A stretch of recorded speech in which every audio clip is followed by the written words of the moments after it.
Hi മക്കളെ, നമ്മൾ ഇന്ന് വർക്ക് എനർജി ആൻഡ് പവർ എന്ന് പറഞ്ഞ ചാപ്റ്ററിൽ ഇമ്പോർട്ടന്റ് ആയിട്ടുള്ള ഒരു പ്രോബ്ലം ആണ് ചെയ്യാൻ പോകുന്നത്. സോ ഫസ്റ്റ് നമുക്ക് ക്വസ്റ്റ്യൻ വായിക്കാം. Force F on a particle moving in a straight line varies with distance d as shown in the figure.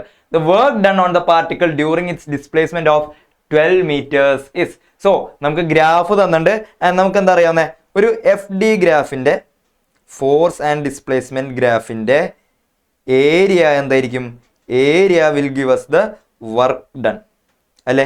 ഇതിന്റെ ഏരിയ ഫോഴ്സ് ഡിസ്പ്ലേസ്മെന്റ് ഗ്രാഫിന്റെ area gives us the work done. അങ്ങനെയാണെങ്കിൽ ഇവിടെ area നോക്കുമ്പോൾ എന്താണ് first നമ്മൾ ശ്രദ്ധിക്കേണ്ടത്? ഇത്രയും പാർട്ടിന്റെ ഫസ്റ്റ് ഒരു റെക്ടാംഗിളിന്റെ ഏരിയ നമ്മൾ കൺസിഡർ ചെയ്യേണ്ട. ബിക്കോസ് ഇവിടെ എന്താണ് ഫോഴ്സ് 0 ആണ് അല്ലെ. ഫോഴ്സ് സ്റ്റാർട്ട് ചെയ്യുന്ന എവിടെ നിന്നാണ്? 3 എന്ന് പറയുന്ന പോയിന്റിലാണ്. എക്സ് ആക്സിസ് ഈക്വൽ ടു 3 ഉള്ളപ്പോഴാണ് ഫോഴ്സ് സ്റ്റാർട്ട് ആവുന്നത്. ആൻഡ് ഫോഴ്സിന്റെ അവിടെ വാല്യൂ 2 ന്യൂട്ടൺസ് ആണ്. ദെൻ അത് സ്റ്റേബിൾ ആയിട്ട് 2 ന്യൂട്ടൺസിൽ പോകും. ദെൻ ഡിക്രീസ് ആവും.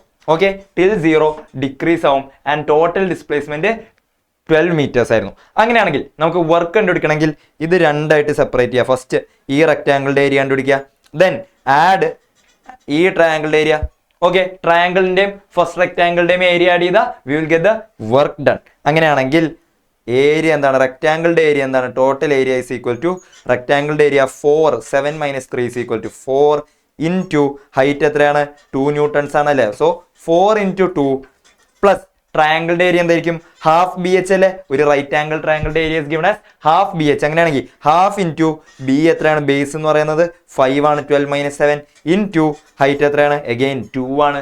സോ 2 കട്ടായാൽ we will get area is equal to 8 + 5 is equal to 13. And ക്വസ്റ്റ്യനിൽ എന്താണ് ചോദിച്ചിട്ടുള്ളത്? ക്വസ്റ്റ്യനിൽ ഫൈൻഡ് ദ വർക്ക് ഡൺ ആണ്. അങ്ങനെയാണെങ്കിൽ work done is equal to 13 joules അല്ലേ. 13 ജൂൾസ്. സോ ഇനി നമ്മൾ ഓപ്ഷൻസ് നോക്കുകയാണെങ്കിൽ ഏതാണ്? Option C is 13 joules. So we can mark option C as the final answer. Thank U.